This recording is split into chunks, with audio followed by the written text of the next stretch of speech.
Welcome back to my channel, Advocate Narendra Madhav. Guys, last episode we will discuss live-in relationship and its important aspect in Indian law is concerned. जिसके तहत हमने ये भी देखा कि maintenance का अधिकार वुमेन्स को होता है, महिलाओं को डोमेस्टिक वायलेंस के तहत भी अधिकार मेंशन किया गया है। साथ ही साथ जो भी महिला होती है वो महिला विवाह के होने के बाद जो भी अधिकार पत्नी को दिया गया है वही अधिकार लिव इन रिलेशनशिप में रहने वाले महिला को भी दिया गया है। लेकिन आपका जो रिलेशनशिप है वो कंस्टेंट होना बहुत ज़्यादा ज़रूरी है। ये भी चीज़ें हमने पिछले पार्ट में या पिछले एपिसोड में देखे।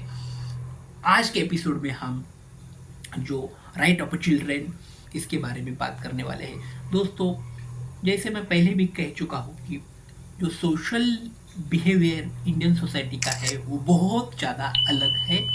इंडियन सोसाइटी में लिव इन रिलेशनशिप को वैलिड नहीं माना जाता, ताकि भारत जो है वो संस्कार और मूल्यों को बहुत ज़्यादा सुनिश्चित करता है। भारतीय सभ्यता और संस्कार में विवाह का बहुत ज़्यादा प्रावधान मेंशन किया गया है।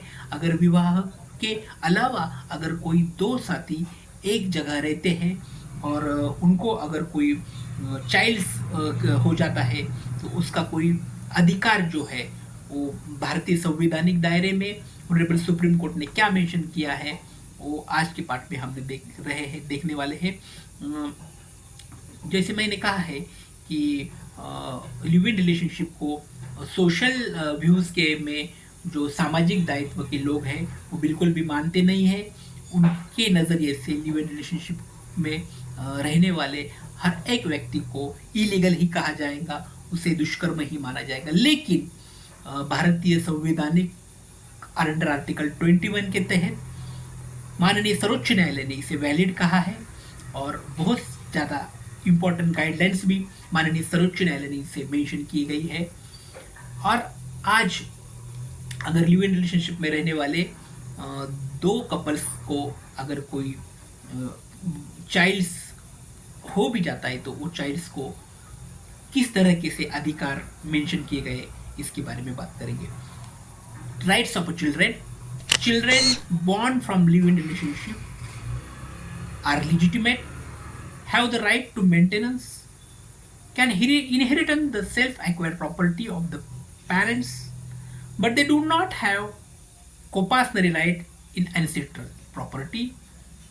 Now, in most important case, Bharat Mehta versus Vijay Ranganathan, जो लिव इन रिलेशनशिप में अगर कोई आपको बच्चा हो जाता है, जो लिव इन रिलेशनशिप में रहने वाले जो पार्टनर्स है उनका अगर कोई संतान हो जाता है तो वो संतान का बिल्कुल भी उसे लिजिटिमेट ही कहा जाएगा, उसे इलिजिटिमेट नहीं कहा जाएगा। जैसे मैंने पहले भी कहा है कि भारतीय संस्कार और सभ्यता में विवाह का बहुत ज़्यादा महत्व है।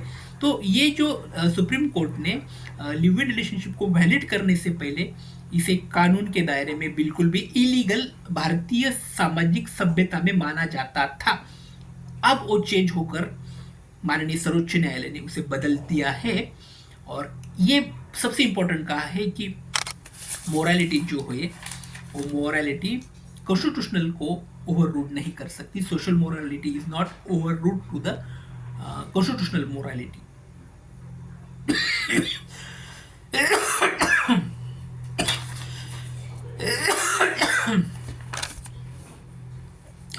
इसके तहत जो important case law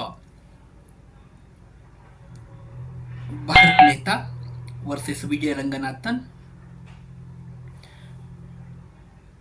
Bharat Mehta versus Vijay Ranganathan जो केस लॉ है इसके अंतर्गत मेंशन किया गया है कि जो भी संतान अगर प्राप्त हो जाए लिव इन रिलेशनशिप में रहने वाले कपल्स को तो उसे लिजिटिमेट यानी उसे पूरी तरह से न्यायिक कहा जाएगा, उसे पूरी तरह से संवैधानिक कहा जाएगा, उसे बिल्कुल भी इलीगल या इलिजिटिमेट नहीं कहते, उसे बिल्कुल लिजिटिमेट ही कहा जाएगा।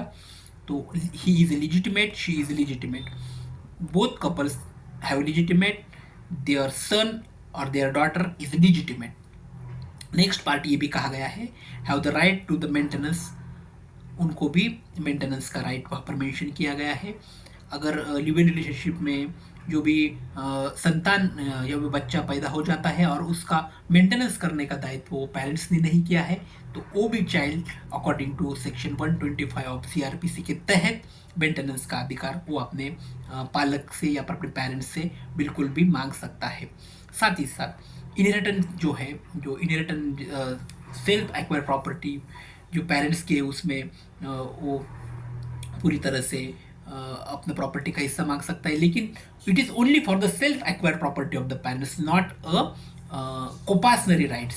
इसको भी एंसेस्ट्रल प्रॉपर्टी में ये हिस्सा नहीं मांग सकती। Most important part, please noted that they do not have coparcenary right, only ancestral property.